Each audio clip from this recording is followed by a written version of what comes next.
මන්නේ වෙයි. අතුරු මහත් ඇස්සනේ. හරි යන්නේ බෑ. අදිසියතුම වැටරුවොත් views තමයි. කලින් වීඩියෝ එකේදී කිව්වා වගේ අපි උදේම ලෑස්ති වුණා මම්බල් පිය එකට යන්න. කැම්ප් සයිට් එකේ ඉඳලා පැය භාගයක ඩ්‍රයිව් එකකින් මෙතෙන්ට ඕගොල්ලන්ට එන්න පුළුවන්. රස්නේ හොඳටම වැඩි දවසක් වුණත් මේ ලස්සන තැන නම් මිස් කරගන්න ඕනුනේ නෑ. UK ආපු මුල් දවස්වල හිතන් හිටියේ UK වල ලස්සන වෙරළවල් නැතුව ඇති කියලා. ඩවුන් සවුත් ස්කොට්ලන්ඩ් වේල්ස් ඇවිද්දාට පස්සේ තමයි මම හිතාගෙන හිටපු විදිය වැරදි කියලා මට තේරුනේ. මම්බල්ස් ලයිට් හවුස් එකට ඇක්සස් තියෙන්නේ පිය එක ළඟින්මයි. පිය එක කෙලවරෙන් බීච් එකට බහැලා බීච් එක දිගේ වාට ලයිට් හවුස් එක වෙනකන් ඇවිදගෙන යන්න පුළුවන්. අපි යන්න පටන් ගන්නකොට වඩදිය නිසා භාගයක්ම පාර වතුරෙන් වැහිලායි තිබුණේ. මම පොඩි ටයිම් ස්ලැප් එකක් ගත්තා බලන්න කොහොමද මුදු වතුර වැඩි වෙන්නේ කියලා මේකෙදි. විනාඩි කීපයක් ඇතුළත හිතුවටත් වඩා වැඩි වේගයකින් සම්පූර්ණයෙන්ම වගේ වතුරෙන් යට වුණා.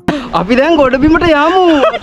වේල්ස් කෝස්ට් පාත් කියන්නේ සැතපුම් 870ක් පුරාවට විහිදුණු උතුරු වේල්සය සිට දකුණු වේල්සය දක්වා වෙරළවල් ආවරණය කරමින් පයින් ඇවිදගෙන යන්න පුළුවන් මාර්ගයක්. මම්බල්ස් වලිනුත් ඔයාට පාස් එකට ජොයින් වෙන්න පුළුවන්.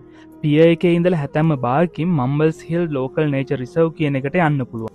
රස්නේ ඒ තරමටම වැඩි නිසා අපි එතෙන්ට නොයා ඉන්න තීරණය කරා. පහල තිබ්බ රෙස්ටෝරන්ට් වලින් අයිස්ක්‍රීම් බීම වගේ දේවල් අපි ගත්තා. එතන ටොයිලට්ස් හැම දෙයක්මත් ඕගොල්ලන්ට තියෙනවා.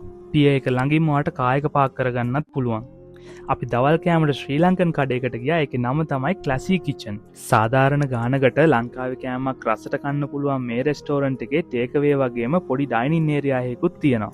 රෑ කෑමටත් කෑම පාර්සල් කීපයක්ම අරගෙන කෑම්ප් සයිට් එකට ආපහු ආවා. පහුවෙනිදා උදේම ගියා ලස්සන බීච් වෝක් එකක් 3 ක්ලිප්ස් බේ වල.